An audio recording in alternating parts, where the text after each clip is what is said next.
Good morning Anamika, good morning Neetu, good morning क्या, good morning Garima, good morning to all.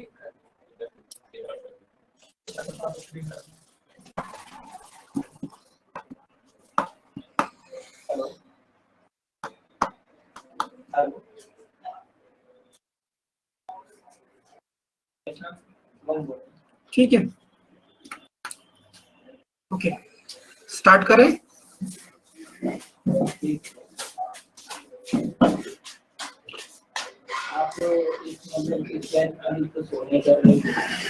Okay तो मुझे तो आज हाइडी भी था, हमारी क्लास है। मुझे लगा शायद अब डायरेक्ट फ्राइडे को डाउट क्लास है, तो आज ही मेरे को देखा मैंने आज भी क्लास है। चल तो कौन मुझे एक्सप्लेन करेगा कल जो मैंने आपको लास्ट में दो कॉन्सेप्ट्स डिस्कस किए थे, कौन वो मुझे एक्सप्लेन कर सकता है उसी तरीके से जिस तरीके से मैंने आपको एक्सप्लेन करे थे।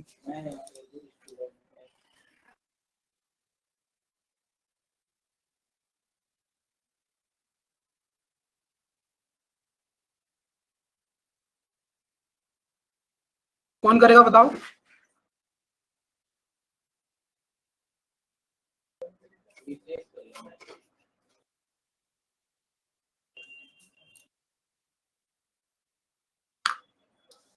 अनुराग आप करोगे?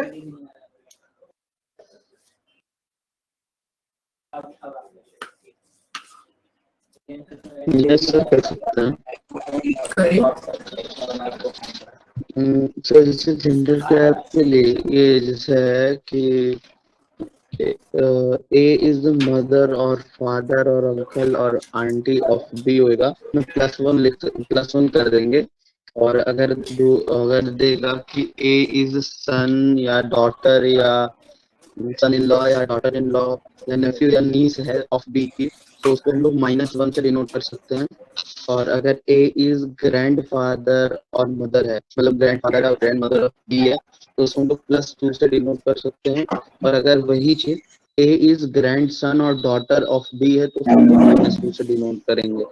और एक और है जैसे कि अगर A is sister, brother in law, sister in law या cousin, husband, wife of B है, तो उसको हम लोग 0 से डिनोट करेंगे। ठीक है, सब लोग ध्यान देंगे ना। ठीक है, मैंने जेंडर डेफिनेशन क्या बताई थी कि जिस भी कैंडिडेट का आपको जेंडर पता लगाना होगा, है ना। जैसे कि ये वाला क्वेश्चन हम लोग कर रहे थे बट कंप्लीट नहीं किया था। मेरी बात को ध्यान से सुनते चलना, ठीक है। अभी यहाँ पर क्या लिखा था, which of the following expression indicates R is the sister of H. तो यहाँ पर आपको आर का जेंडर पता है ना, आर का जेंडर पता है, तो ये जेंडर डेफिनेशन क्लियर है आपको। अब मैंने आपको क्या बताया था कि जिन ऑप्शंस में लास्ट में आर आ रहा है, मतलब जिस वेरिएबल का जेंडर क्लियर है, अगर वो लास्ट में आता है तो वो एलिमिनेट हो जाता है, क्योंकि वहां से जेंडर क्लियर नहीं हो पाता। ये पॉइंट समझ में आया था सब लोगों को या नहीं? ये पॉइंट समझ में आया था सब लोगों को? लेकिन मैंने आपको जाते जाते एक सस्पेंस दे दिया था कि कभी कभी ऐसा नहीं होगा। तो क्या मुझे कोई बता सकता है ये चीज?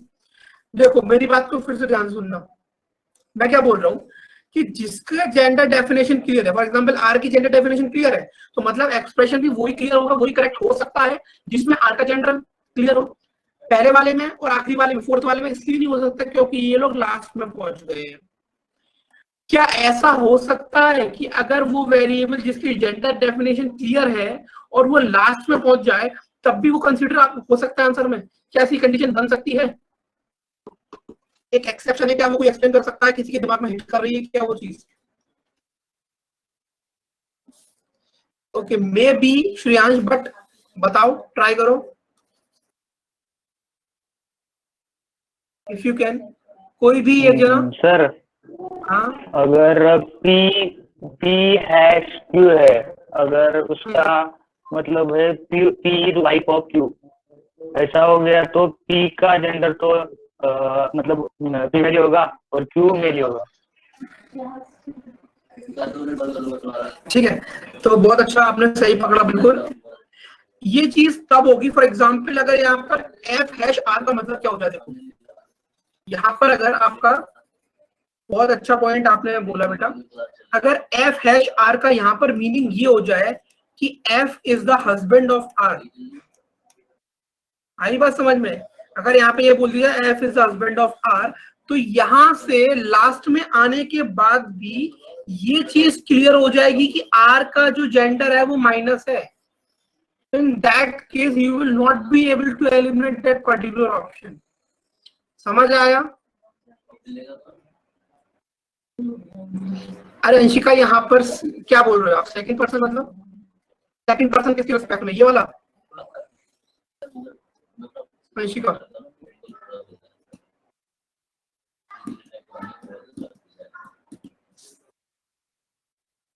या सेकंड पर्सन से आपका जो आप जो पॉइंट पूछ रहे हो उसका मतलब क्या बताओगे जरा मुझे, थोड़ा सा क्लियर करोगे?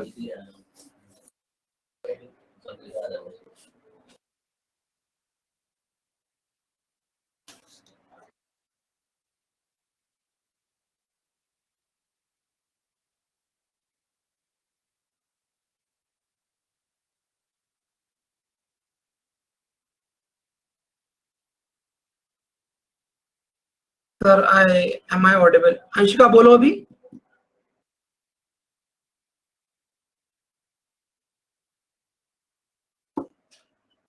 अभी अभी आप ऑडिबल नहीं हो Anshika.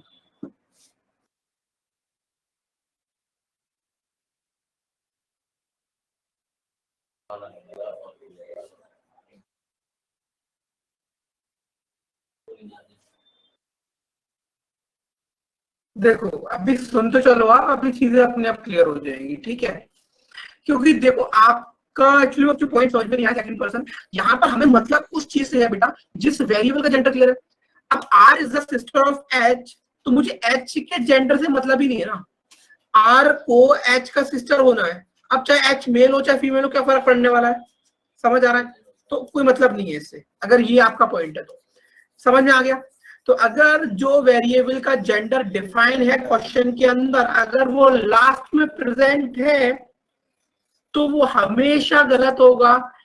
Just do one thing, एक बार चेक कर लेना कहीं वो हस्बैंड या वाइफ वाला स्टेटमेंट तो नहीं है, क्योंकि उस केस में you have to go through. यहां पर क्या है, पहला गलत है, चौथा गलत है। अब बात करते हैं ऑप्शन नंबर सी की, यहां ध्यान से देखना। अब आगे क्या है वो पढ़ेंगे, वो समझेंगे।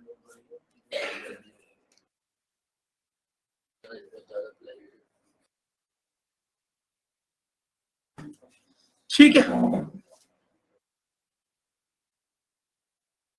अभी मैसेजेस टाइप वाइप मत करो, अभी बंद करो, अभी सिर्फ ध्यान दो इधर। ठीक है, देखो यहाँ पर अभी आपको क्या पता है, R is the sister of H, ये पूछा गया है। तो अनुराग, इसका जेंडर गैप क्या होना चाहिए?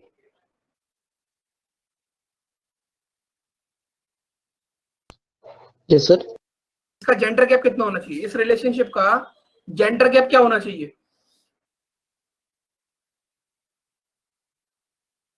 जीरो सर होगा जीरो ना? होना चाहिए, zero zero zero zero zero होगा ना? तो आपको क्या देखना है कि जब आप आर से एच की तरफ जाओगे तो आपका जो नेट रिजल्ट है वो जीरो आना चाहिए। जैसे कि आप आर से डी गए, यहाँ पर डॉलर का मतलब क्या है? That R is the mother of D, इसका मतलब +1। डी से एफ गए, D at the rate F का मतलब क्या है? D is the husband of F, same generation, zero. F hash H का मतलब क्या है? F is the father of H, मतलब +1। तो यहां पर आर और एच के बीच में जो नेट रिजल्ट आ रहा है वो क्या आ रहा है? +1 0 +1 इक्वल्स टू +2। बट मुझे आर और एच के बीच का जो नेट रिजल्ट चाहिए वो क्या चाहिए? जीरो चाहिए। तो क्या ऑप्शन सी भी गलत हो गया?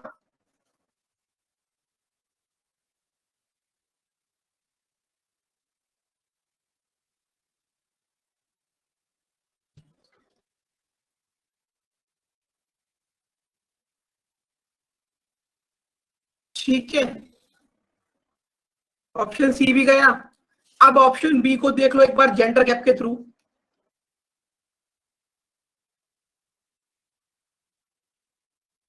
R% डी का मतलब क्या है? आर इज द डॉटर, मतलब -1। D at the rate F का मतलब क्या? हस्बैंड, मतलब जीरो। एफ डॉलर एफ का मतलब क्या? एफ इज द मदर, मतलब +1। तो नेट रिजल्ट क्या हुआ? -1 +1, नेट रिजल्ट क्या रहा? जीरो। करेक्ट हो जाएगा ऑप्शन नंबर बी। क्या समझ में आई बात? क्या समझ में आई बात? Yes sir. तो ये जो दो मेथड हैं, जेंडर गैप और जेंडर डेफिनेशन, ये आपको हेल्प करेंगे 90% ऑप्शंस को एलिमिनेट करने में, वो भी 15 सेकंड के अंदर प्रैक्टिस करने के बाद। After sir practicing you will be, हाँ बोलिए Sushant. Sir is zero, gender gap zero है, इसका मतलब वो सिस्टर ही हो जाएगी, ऐसा भी नहीं है ना, इधर नन ऑफ दिस भी है ना? बिल्कुल सुशांत, मैंने अभी कंप्लीट नहीं किया बेटा। मैंने क्या बोला? ठीक है। These two methods, gender gap and gender definition, will help you to eliminate at least 3 out of 5 options. That is, you will be able to complete 70% of the question within 10 to 15 seconds. Correct. अब करना क्या है आपको? ये चीज मतलब ये चीज देखो, अगर यहाँ पर जेंडर गैप नहीं फैक्टर 0 का, तो आप डायरेक्ट नन ऑफ दीज लगाकर आंसर आ जाते, लेकिन नन ऑफ दीज भी प्रेजेंट है, तो अब आपको जो ट्री स्ट्रक्चर है ना, वो चारों का नहीं बनाना, वो सिर्फ सेकंड का बना के वेरीफाई करके टिक कर देना, क्योंकि नन ऑफ दीज ऑप्शन है इसलिए। ठीक है सुशांत? Yes sir. फटाफट से बी वाले का ट्री स्ट्रक्चर बना के वेरीफाई करके निकल जाओ आगे।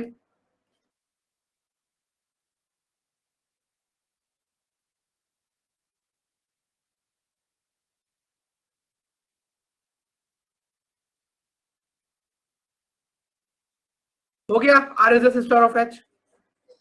क्लियर सब लोगों को?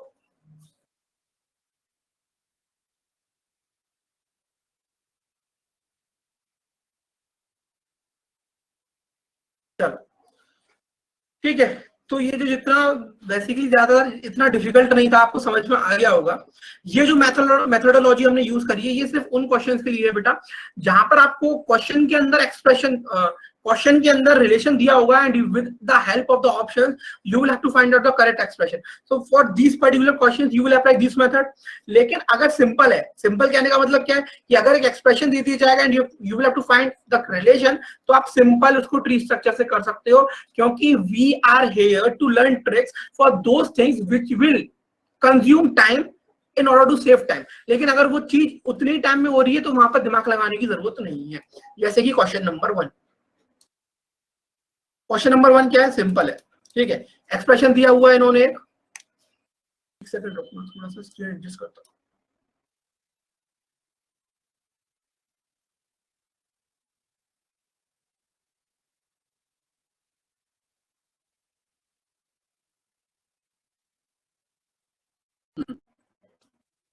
ठीक है, जैसे ये क्वेश्चन है, इसमें क्या दे रखा है? P@Q $M#T indicates what relation of P with T। Simply कर लो इसको, P is the husband of Q, $M का मतलब क्या हो गया? Q is the mother of M, M#T का मतलब क्या हो गया? M is the father of T। So indicates what relation of P with T। तो P का T से क्या रिलेशनशिप हो जाएगा? P और Q के बेटे का चाइल्ड है, इसका मतलब पैटर्नल ग्रैंडफादर। समझ आया सब लोगों को? ठीक है, तो अब इसी मेथड, दोनों मेथड की प्रैक्टिस करेंगे और फिर इस टॉपिक को आज बाइंड अप कर देंगे आज। और फिर आपको अभी क्लास खत्म होते ही वर्कशीट मिल जाएंगी, दोनों क्लास पीपीटी की और इसकी, दोनों प्रैक्टिस कर लेना। और अगर हो पाए आज ही कर लेना, शाम से पहले, क्योंकि अगर आप आज शाम से पहले कर लोगे तो अपने डाउट्स भेज देना, और डाउट्स भेज दोगे तो कल की पीपीटी में इंक्लूड कर लिया जाएगा। और हाँ एक चीज, आज शाम, चलो आज शाम आप लोगों की क्लास मॉर्निंग में होती है ना, तो पॉसिबल नहीं हो पाएगा। तो आज शाम 4 बजे तक जितने भी आपके डाउट्स आएंगे वो इंक्लूड होंगे, ठीक है? क्योंकि उसके बाद 5 बजे के बाद I am not in the office, and then tomorrow आपकी अर्ली क्लास होती है, तो फिर वो पॉसिबल नहीं होगा डाउट्स को इंक्लूड करना, ठीक है? तो 4 बजे तक आपके सारे डाउट्स जो भी है बेटा, वो रोमान को भेज देना, वो मैं इंक्लूड कर दूंगा, ठीक है?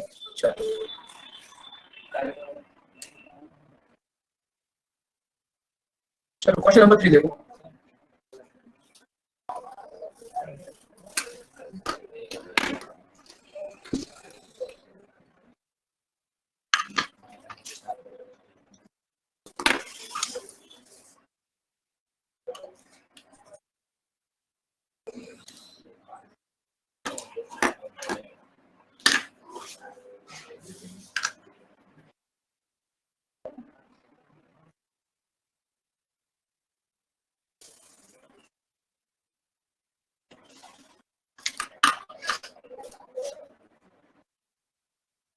चलो, F at the rate D का मतलब क्या है? F is the husband of D.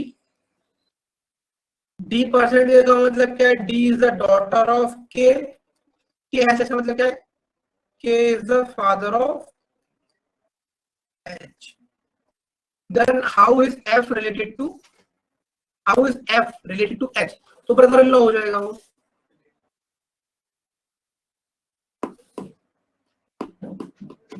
Garima D क्यों सर होगा? जेंडर तो पता नहीं, किसका नहीं पता? एच का। तो भाई पूछा क्या वो तुझे? वो पूछ क्या है, how is F F, related to H?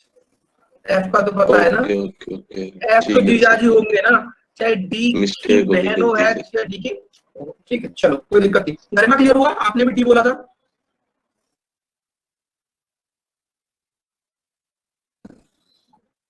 फिर अभी नींद से उठे नहीं हो, नींद अवस्था है, नींद मुद्रा में ही हो अभी क्या?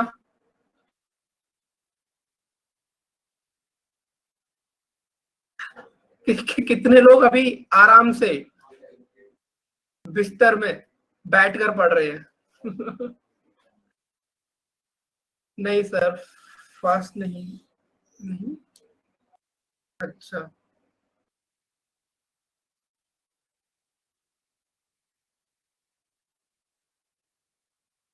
Very good. तो भाई मुझे भी बता दो है ना, आ गया या नहीं आ गया, मुझे तो समझ में आएगा नहीं। चलो क्वेश्चन नंबर 4 देखो।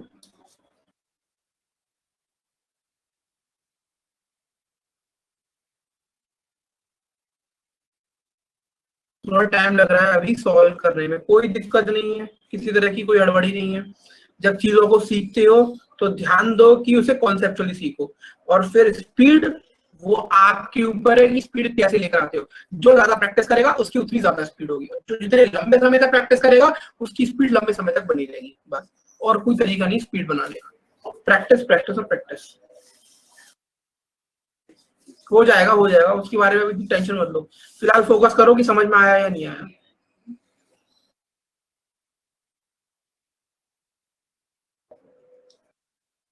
ठीक है देखो, अभी यहाँ पर ध्यान से देखेंगे, which of the following expression indicate H is the brother of N. तो पहली चीज, जो जेंडर गैप है वो 0 है। जेंडर डेफिनेशन क्या है कि एच पॉजिटिव होना चाहिए। तो अगर एच को पॉजिटिव रखना है, can we eliminate C and D? Let's check. D dollar H का मतलब क्या है? D is the mother of H, गलत हो जाएगा। डी परसेंट एच का मतलब क्या है? D is the daughter of H. तो यहां से ये दोनों क्लियर नहीं होंगे। उसके बाद चेक करेंगे ए और बी। तो ए और बी को मैं चेक करने गया, ध्यान से देखेंगे यहाँ पर, रुक जाओ, ठीक है। अब देखेंगे एच और एन के बीच में कितना जेंडर गैप है। तो एच हैश आर का मतलब क्या है? H is the father of R +1। R dollar D का मतलब क्या है? R is the mother of D. तो ये क्या हो जाएगा? Again +1। And D dollar and D dollar and मतलब क्या मदर? तो ये हो गया +1। तो ये नेट रिजल्ट हो गया इसका +3। तो पहला वाला भी गलत है। बी क्या है देखते हैं। n% f at the H hash R. देखेंगे n% f का मतलब क्या है? डॉटर मतलब -1। एट का मतलब क्या? हस्बैंड मतलब 0। डॉलर का मतलब क्या है? मदर मतलब +1। एच हैश आर का मतलब क्या है? फादर मतलब +1। नेट रिजल्ट क्या आ रहा है यहाँ पे? नेट रिजल्ट आ रहा है +1। तो क्या ये सही है? क्या ये सही है? नहीं अच्छा, नहीं नहीं नहीं सही है बिल्कुल। ये मैंने जानबूझ के गलती करी है। बिल्कुल सही सुशांत, बिल्कुल सही। आपको जेंडर गैप किसके बीच में देखना है? एच और एन के बीच में देखना है। तो एच और एन तक ही जाओ, आर तक जाने की किसने बोली आपसे? समझ आया या नहीं आया? नहीं आया तो बता दो, आ गया तो भी बता दो। यहां पर जाना कहां है? जिसके बीच में दिया गया है, ठीक है। तो इसलिए एम से एफ जाओ, एफ से डी जाओ, डी से एच जाओ, यहाँ पर नेट रिजल्ट क्या आ रहा है, 0 आ रहा है, तो ये सही है ऑप्शन नंबर बी। ठीक, लास्ट चीज क्या करनी है, नन ऑफ दीज व्यू अगर प्रेजेंट है तो फटाफट से ट्री स्ट्रक्चर बना के वेरीफाई कर लेंगे। n% f का मतलब क्या है, n is the daughter of f, f at the rate d का मतलब क्या है, f is the husband of d, d dollar h का मतलब क्या है, d डॉलर h होता है d is the mother of h, और h हैश r का मतलब क्या है, h is the father of r। तो हो गया क्या, h is the brother of n। Clear, समझ आ गया सबको।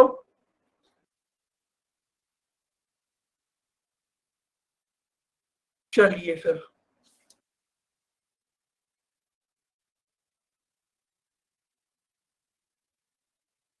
क्वेश्चन नंबर 5 सॉल्व करो।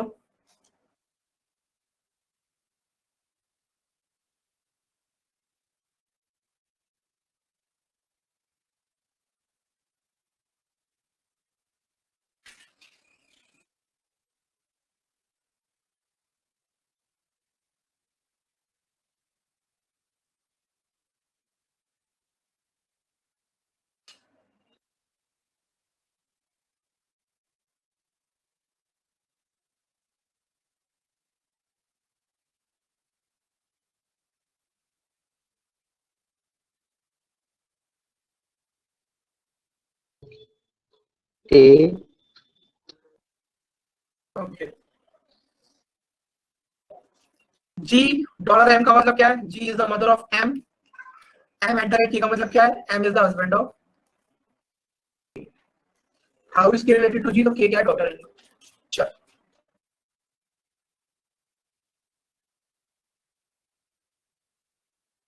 चलिए क्वेश्चन नंबर 6 to 7 देखो।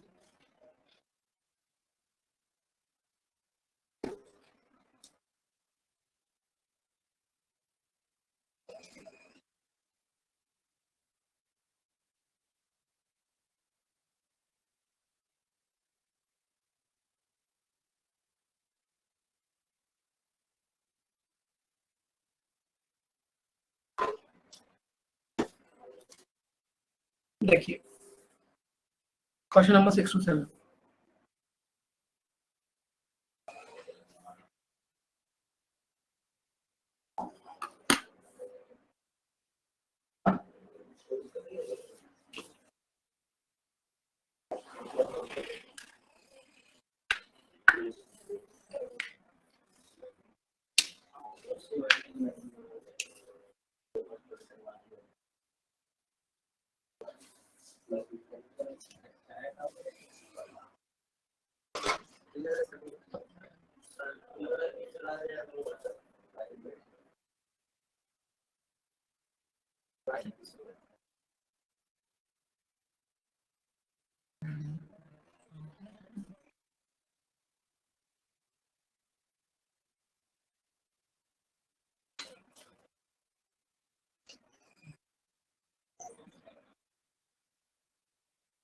चलिए देखते हैं। ठीक है, ए एट द रेट बी का मतलब क्या बेटा, यहाँ पर अब देखो, यहाँ पर ध्यान से देखना, ध्यान से देखना, यहाँ पर कहीं कहीं फर्स्ट पर्सन का रिलेशन दिया है सेकंड पर्सन के रेस्पेक्ट में, लेकिन कहीं कहीं पर बेटा सेकंड पर्सन का दिया है फर्स्ट के रेस्पेक्ट में। Okay, so read the directions very carefully as you will end up getting a wrong answer. Okay, A at the rate B का मतलब क्या है, इसका मतलब ये है B is the child of A, B is the child of A, B S to D का मतलब क्या है, देखो यहाँ पर इसका मतलब ये है कि B is the husband of D,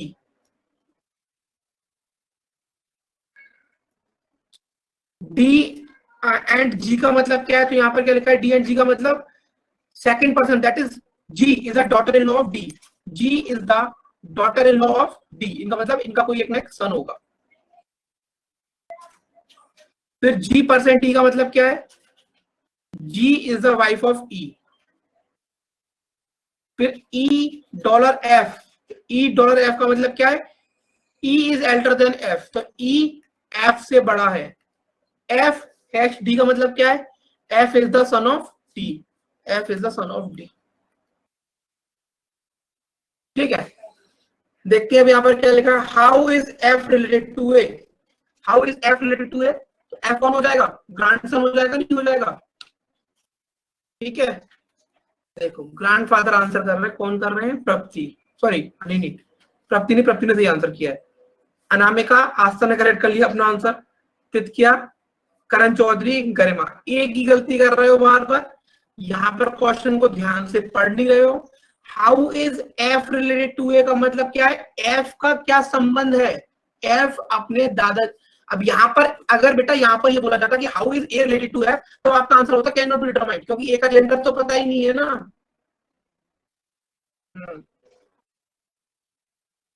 समझ आया, अच्छा पहले वाले का आंसर है मतलब, अच्छा अच्छा अच्छा अच्छा, sorry sorry sorry sorry sorry, मैंने मैसेजेस पहले वाले के पढ़ लिए, से पहले वाले के, राइट, यही कहना चाह रहे हो ना आप लोग, चलो ठीक है, चलो कोई दिक्कत नहीं, समझ गए आप लोग होशियार बच्चों। क्या दे रखा है, क्वेश्चन नंबर 6 to 7 सॉल्व करो ये वाला, चलो 7 वाला।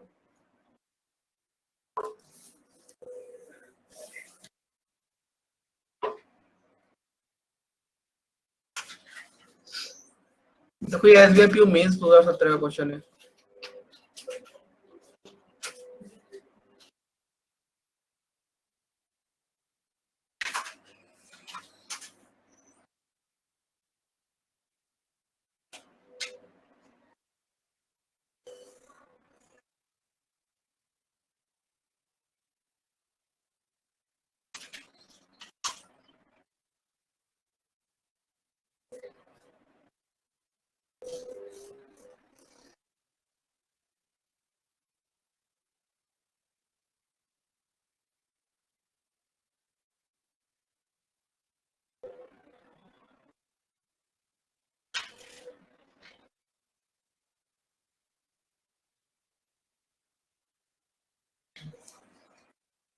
ठीक है, एच एस पे एम का मतलब क्या है, H is the husband of M, M C वाला साइन है, कम्युनिकेशन साइन बोलते हैं शायद से, एम कम्युनिकेशन, ओ इसका मतलब क्या है, M is the parent of O, O dollar N का मतलब क्या है, O is older than N, elder than N sorry, और एन हैश एम का मतलब क्या है, एन हैश एम का मतलब क्या है, N is the son of M, ठीक है, तो ये दोनों कौन हो जाएंगे, या तो ब्रदर ब्रदर या ब्रदर सिस्टर, ठीक है, ओ का जेंडर नहीं पता, okay. The age of N is 20 years and age of H is 40 years. Then what is the probable age of O? देखो O की एज 20 से तो ज्यादा होगी, लेकिन 40 से कम होगी, क्यों, अपने पापा से तो बड़ा होगा नहीं एज में, लेकिन अपने भाई से बड़ा है N से, तो इसकी एज होगी 17 हो नहीं सकती, 15 हो नहीं सकती, 45 हो नहीं सकती, 12 हो नहीं सकती, करेक्ट आंसर होगा ऑप्शन नंबर सी। समझ आया, नहीं सर। क्या समझ में नहीं आया इसमें, सर एक्चुअली समझ ये नहीं आया, ये मतलब ये जो आपने किया 40 इज स्मॉलर देन ओ और फिर यहाँ ग्रेटर पर देन क्या 20। लिखा है, यहाँ पर ये देखो, ये ओ और एन के बीच में डॉलर का साइन बनना है, इसका डॉलर का मतलब क्या है, यहाँ पे O is elder than N, मतलब ओ की जो एज है वो एन से ज्यादा होगी, ठीक है। अब यहाँ पे क्या लिखा है, age of N is 20 years, तो एन की एज अगर 20 साल है, ठीक है, और एच की एज 40 years है, तो एक बार बताओ, मैं अपने पापा से बड़ा हो सकता हूँ क्या एज में, नहीं नहीं हो सकता, बिल्कुल। मतलब मैं 40 से ज्यादा नहीं होऊंगा, करेक्ट, ठीक से पता चला गया।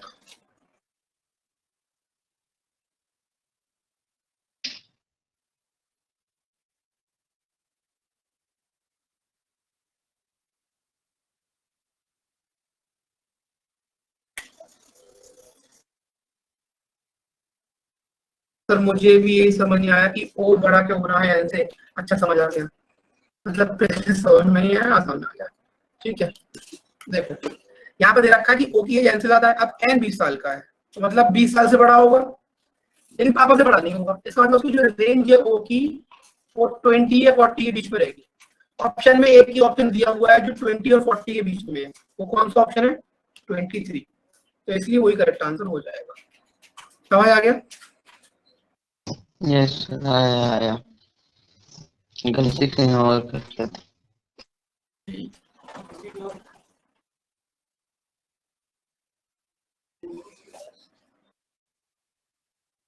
बहुत लेट से आया सर। अच्छा जी, चलो कोई बात नहीं।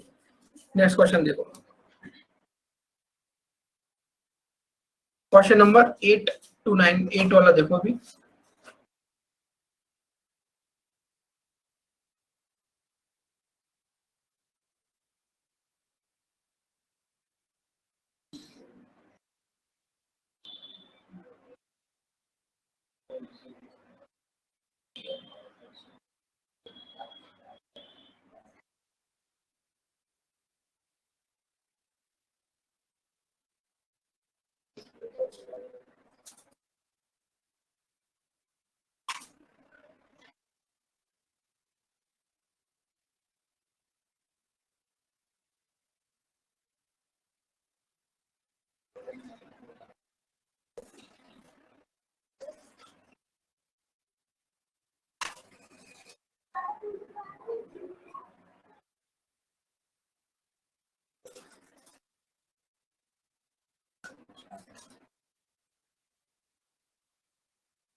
ठीक है, which of the following means F is the grandfather of L. तो F is the grandfather of L का मतलब क्या हुआ कि एफ, पहली चीज तो एफ का जो जेंडर डेफिनेशन है वो क्लियर है, एफ मेल है, और इनका जेंडर गैप कितना है, +2 का, है ना। जेंडर गैप कितना, +2 का। अब चेक करते हैं क्या पहले, देखो पहला तीसरा, पहला दूसरा चौथा ऑप्शन में एफ लास्ट में है, तो क्या टी इक्वल टू एफ का मतलब क्या है, T is the father of F. इससे पता नहीं लगा पाएंगे, ये भी नहीं पता लगा पाएंगे, इससे भी पता नहीं लगा पाएंगे। अब क्या करेंगे, सी वाले में क्या करेंगे, जेंडर गैप को चेक करेंगे। जेंडर गैप एफ और एल की चेक करना है, तो चेक करते हैं। एफ इंटू एम, इंटू का मतलब क्या बेटा, यहाँ पे ब्रदर मतलब 0, प्लस का मतलब क्या है, प्लस का मतलब क्या है यहाँ पर सिस्टर मतलब 0, डिवाइड का मतलब क्या है यहाँ पे सन मतलब -1, एट द रेट का मतलब क्या है यहाँ पे हस्बैंड मतलब 0, जे का मतलब क्या है, माइनस का मतलब क्या है यहाँ पे मदर मतलब +1, उसके बाद इंटू का मतलब क्या है यहाँ पे ब्रदर मतलब 0, टी इक्वल टू एल का मतलब क्या है यहाँ पे फादर मतलब +1। नेट रिजल्ट क्या आ रहा है, +1 -1 कट गया, 0 आ रहा है एफ और एल के बीच में। नहीं, नेट रिजल्ट एफ और एल के बीच में क्या आ रहा है, +1 आ रहा है। तो करेक्ट आंसर होगा नन ऑफ दीज। समझ आया। सर ए बी और डी ये तीनों एलिमिनेट कैसे हो गए, बता दो। आपको वर्चुअल नेटवर्क नहीं था, आवाज नहीं आती। ए और डी और एल, इसलिए ए बी और डी इसलिए एलिमिनेट हो गए क्योंकि यहाँ पर जो जेंडर डेफिनेशन है वो एफ की क्लियर है, क्लियर है नहीं क्लियर है। बट क्या यहाँ पर यस सर, जेंडर क्लियर है। टी, एफ की जेंडर डेफिनेशन क्लियर हो सकती है। देखो यहाँ पर टी इक्वल टू एफ का मतलब क्या है, यहाँ पे T is the father of F. अब एफ का जेंडर क्या है, क्या वो क्लियर हो पाएगा, क्योंकि एफ की बात तो कहीं नहीं करी गई इसके अलावा। तो इसलिए ए बी और डी एलिमिनेट हो जाते हैं। तो अभी आप चाहो तो इस वेरीफाई करना चाहो तो इन चारों को एक बार बना के देख लेना और क्लियर हो जाएगा कि ऐसा हो भी सकता है या नहीं हो सकता। ठीक है, बाकी आप चाहो तो मैं इस वाले को आपको बना के दिखा देता हूँ, सी ऑप्शन को। ठीक है, लेकिन अगर आप जेंडर गैप से जा रहे हो तो बिल्कुल नहीं हो रहा, क्योंकि जेंडर गैप आपको चाहिए कितना का, आपको जेंडर गैप चाहिए +2 का, लेकिन यहाँ पर सीन आगे तरह था +1 आ रहा था। ठीक है, इसलिए देखते हैं।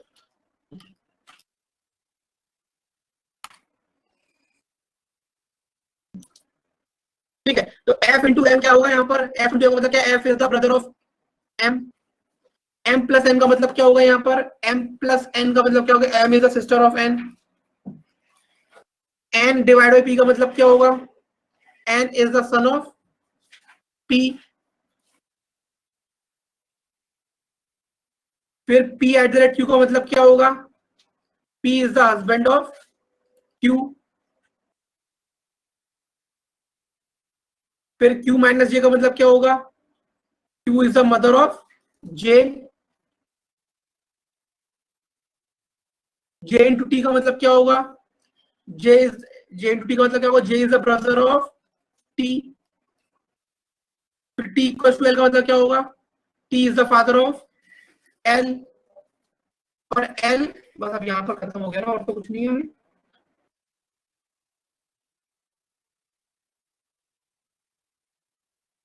ठीक है, अब यहाँ पर आप देखो, पता लग पा रहा है एफ और एल की रिलेशनशिप। एफ और एल के बीच पता तो लग पा रहा है, लेकिन क्या वो है रिलेशनशिप हमें चाहिए? F is grandfather of L मिल पा रहा है क्या हमें? नहीं बताओ। ठीक है, तो वेरीफाई भी कर लिया। आंसर क्या हो जाएगा? ऑप्शन नंबर ई। तो अब आप यहाँ पर एक चीज देखो, अगर आपको एलिमिनेट करना था तो हार्डली 15 से 20 सेकंड लगते हैं आपको एलिमिनेट करने में। लगते नहीं लगते? मुझे बताओ इससे टाइम लगता? इससे टाइम लगता क्योंकि जब आपका एक एक्सप्रेशन में जेंडर गैप मैच कर गया तो आपको बना के वेरीफाई करना पड़ता। चलो मुझे लगता है 30-35 सेकंड लग जाएंगे, लेकिन जब कोई ऑप्शन ही नहीं बैठ रहा तो नन ऑफ दीस तक पहुंचने के लिए तो और कम टाइम लग रहा है। नन ऑफ दीस तक तो पहुंचने के लिए और नाममात्र के बराबर टाइम लग रहा है, 15 से 20 सेकंड, है ना? मेंस का क्वेश्चन में अगर 2-3 नंबर आपके 1 मिनट में मिल जाते हैं ना तो ऊपर वाले का आशीर्वाद समझना उसे। तो ये आपको ये वैल्यू आज समझ में नहीं आएगी, आपको ये वैल्यू तब समझ में आएगी जब मेंस पेपर लिखोगे। ठीक है, समझ आ रहा है? हाँ या ना बता दो भाई एक बार। जी सर। चलिए,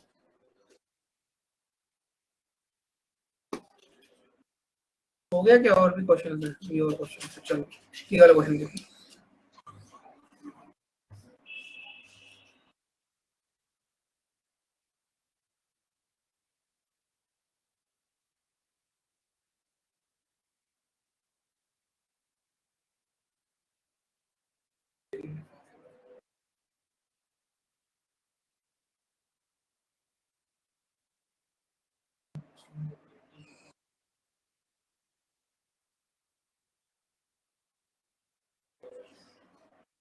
जल्दी से कर लो इसे।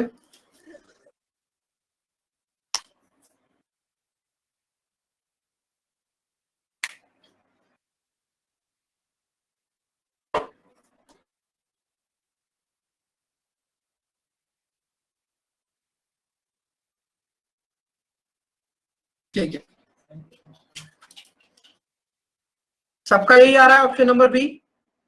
ठीक है, अगर से ये तो आप लोगों को लेना चाहिए मेरे हिसाब से, इसको कराने की जरूरत नहीं पड़नी चाहिए। ठीक है,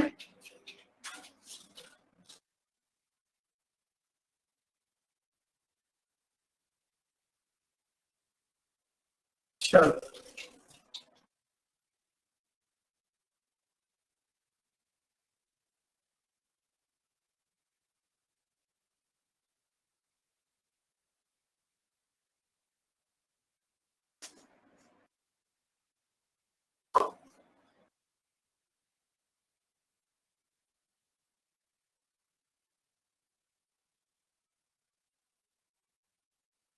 चलिए सर, एक बात बतानी थी बट ऑफ टॉपिक है। बोलो देव, अनम्यूट कर ले बोलो बेटा, क्योंकि मैसेज टाइप करने में थोड़ा सा टाइम लगा जाता है अगर कोई बड़ी बात है तो। देव, तभी मैं कह रहा हूँ आपके आंसर्स क्यों नहीं आ रहे। ठीक है, ध्यान कहीं हो रहा है आपका। चलो क्वेश्चन नंबर 10 और 11 ट्राई करो। हाँ ठीक है बेटा, ठीक है, कोई बात नहीं। चलो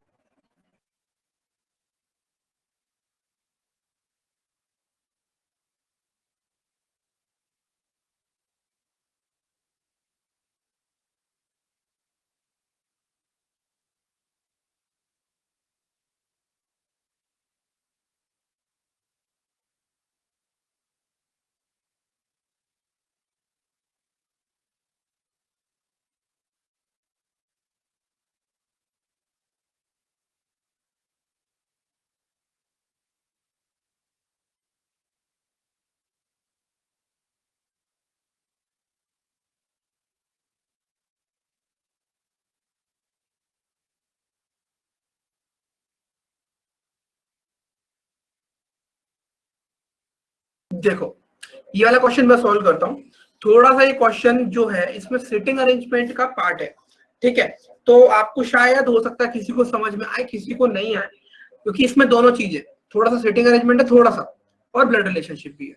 ध्यान से देखेंगे, ठीक है, मेरे साथ साथ देखते चलना। ठीक है, 5 family members V W X Y और Z are sitting in a straight line facing north। ठीक है, आप लोग डिस्टेंस एंड डायरेक्शन तो पढ़ चुके हो। तो फेसिंग नॉर्थ का मतलब क्या होता है? फेसिंग नॉर्थ का मतलब ये है कि ये साइड पर आपका राइट होगा और ये साइड पर आपका लेफ्ट होगा, simple. Each of them somehow has a relation with V. Okay, who sits third to the right of his daughter? तो V कहां पे बैठता है? V बैठता है third to the right of his daughter, मतलब V डॉटर, ये V की डॉटर है और इसके थर्ड राइट पे कौन बैठेगा? V बैठेगा। समझ आया ये पॉइंट? समझ आया बेटा ये पॉइंट?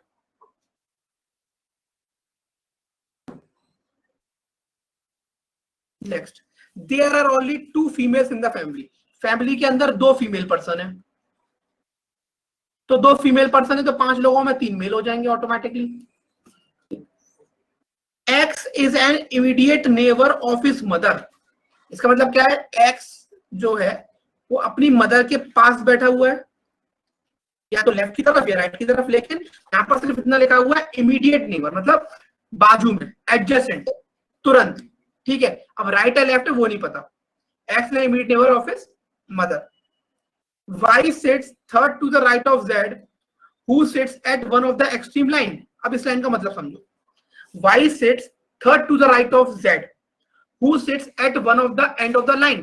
मतलब Z जो लाइन बनी हुई है 5 लोगों की, उसमें किसी एक कॉर्नर पर बैठा है। तो मुझे एक बात बताओ, Y Z के थर्ड राइट में है, तो क्या मैं Z को यहां पे प्लेस कर सकता हूं इस कॉर्नर पे? ठीक है शानली, वेरी गुड। क्या मैं Z को यहाँ पे प्लेस कर सकता हूँ बेटा, यहाँ पे मैंने रखा है अभी?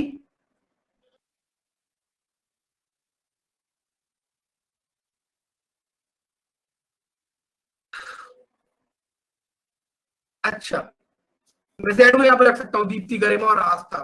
यहाँ पर क्या लिखा है? Y sits third to the right of Z। अब Y को कहां पे लेके जाऊंगा मैं, बताना मुझे, दीप्ति, गरिमा और आस्था। Y Z के थर्ड राइट में बैठा है, तो Y कहां लेके जाऊंगा अब?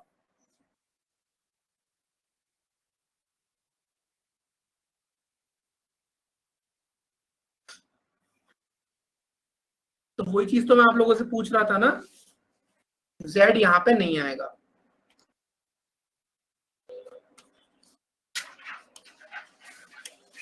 Z आएगा आपका यहां पर, और Y फर्स्ट सेकंड थर्ड यहां पे आ जाएगा।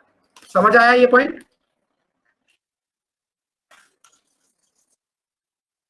ये पॉइंट समझ में आया बेटा सब लोगों को? चलो, अब यहाँ क्या लिखा है? V sits with his wife, मतलब V जो है वो अपनी वाइफ के संग बैठा है।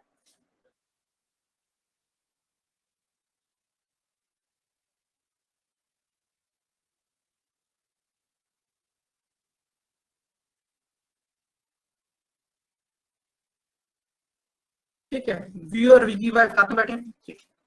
X is brother of W। इसका मतलब क्या है? जो X है उसका जेंडर क्या है? Male. X is brother of W। Who is niece of Z।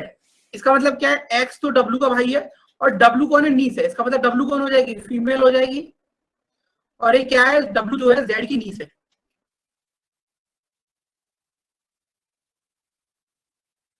ठीक। Y doesn't have any siblings। Y की कोई सिबलिंग्स नहीं है। ठीक है, अब देखो, ध्यान से देखना है। V की डॉटर कहां पे आ सकती है? देखो, अब V की डॉटर है कौन, ये तो आपको पता नहीं है, तो आप लोग ध्यान से देखना। अब V की डॉटर है कौन, ये तो आपको पता नहीं, बस ये पता है कि V की एक डॉटर है। तो क्या Z V की डॉटर हो सकती है? क्या Z V की डॉटर हो सकती है? बताओ मुझे, आप लोगों से पूछ रहा हूं।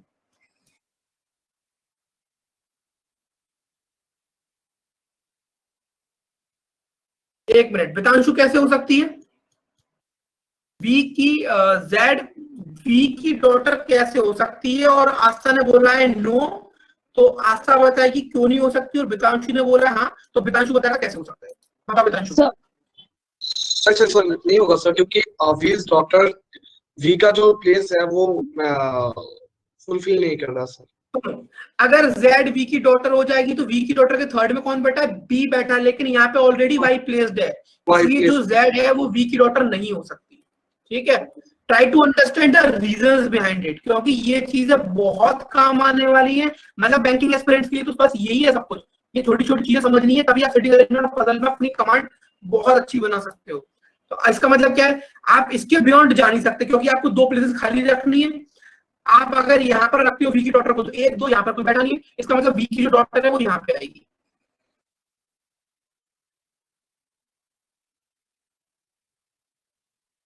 और जो वी है वो यहाँ पे आएगा। ठीक है, अब बात से ध्यान से सुनना बात को, वी अपनी वाइफ के पास बैठा है, यहाँ पे इसका मतलब ये वी और वी की वाइफ साथ में बैठे हैं, इसका मतलब अगर वी की वाइफ है तो वी तो मेल पर्सन होगा ही होगा। अब वी के पास तो सिर्फ एक ही जना बैठा है ना, कौन बैठा है, वाई। इसका मतलब क्या हुआ कि वी की वाइफ कौन हो गई, वी की वाइफ कौन हो गई, वाई हो गया। करेक्ट, तो ये आपका मेल पर्सन हो गया, ये फीमेल पर्सन हो गया, ये वी हो गया, ये वी की वाइफ हो गई। ठीक, अब यहां पर ध्यान से देखो, एक्स और एक्स की मदर साथ में बैठे हैं। ठीक है, तो देखो एक्स यहाँ पे तो आ नहीं सकता, क्योंकि यहाँ पे तो वी की डॉटर है, और एक्स कौन है, मेल पर्सन है, तो एक्स कहाँ आएगा, यहाँ पे आएगा। ठीक, अब बच्चा कौन आपका, यहाँ पर 5 लोगों में डब्लू बचा है ना, तो डब्लू को यहाँ प्लेस कर दो, और डब्लू कौन हो जाएगा, फीमेल हो जाएगा, क्योंकि यहाँ पे 20 डॉटर बैठनी चाहिए थी, तो 20 की डॉटर कौन हो जाएगी, डब्लू हो जाएगी। डब्लू का भाई कौन था, एक्स था। ठीक है, और एक्स जो है, जो डब्लू था ये कौन था, डब्लू नीच तक इसका जेड का, तो जेड आया तो वी का भाई हो जाएगा, या तो वाई का भाई हो जाएगा, जो भी होगा, तो भाई बहन जो भी होगा। देखो यहाँ पर फीमेल ही होगा, क्योंकि दो फीमेल पर्सन थे, तो ये सब लोग मेल हो जाएंगे।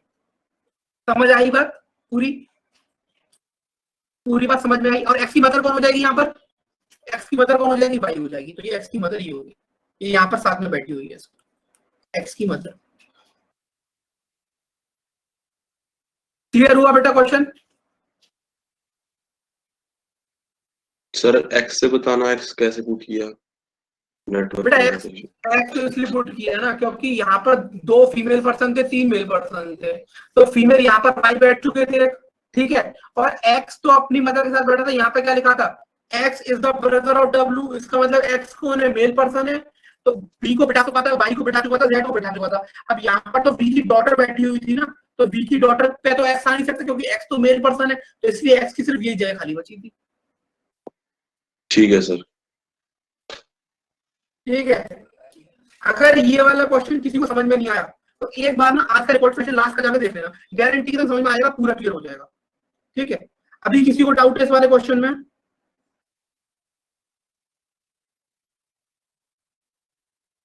ठीक है, इसके क्वेश्चन भी देख लो। How is Y related to W, तो वाई कैसे रिलेटेड कर रहा है डब्ल्यू से, वाई कौन मदर हो जाएगा, वाई कौन हो जाएगा बेटा, मदर हो जाएगा।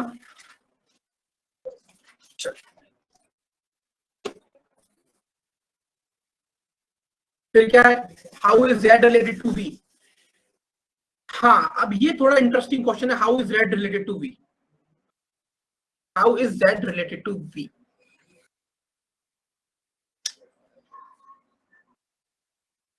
कैसे हो जाएगा यार ब्रदर, एक बात बताओ। यहाँ पर क्वेश्चन में देखो, यहाँ पर क्वेश्चन ब्रदर होगा क्योंकि 3 मेल्स होंगे फैमिली में। अरे ब्रदर तो हो सकता है कि ब्रदर इन लॉ भी हो सकता है भाई, ये थोड़ी ना। यहाँ पर क्या लिखा था, यहाँ पर क्या लिखा है, W who is a niece of Z. अरे अगर मामा के अकॉर्डिंग भी होगा तो भी नीस होगा, और अगर चाचा या ताऊ के अकॉर्डिंग होगा तो भी नीस होगा। अच्छा यहाँ पे लिखा है के कोई सिबलिंग नहीं है।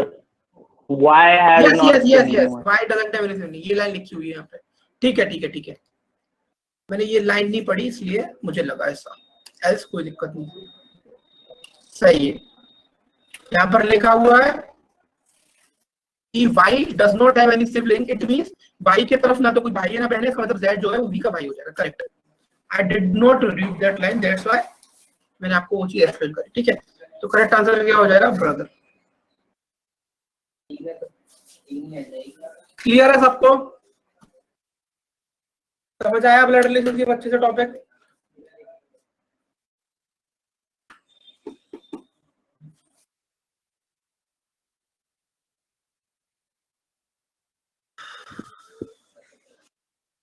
ठीक है,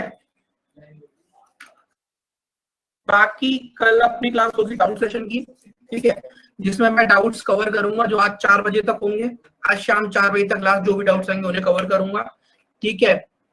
और बाकी बाद में जब आगे जो डाउट क्लास होगी, जो आपके रिवीनिंग रहेंगे वहां पर उन्हें कवर कर लेंगे, ठीक है।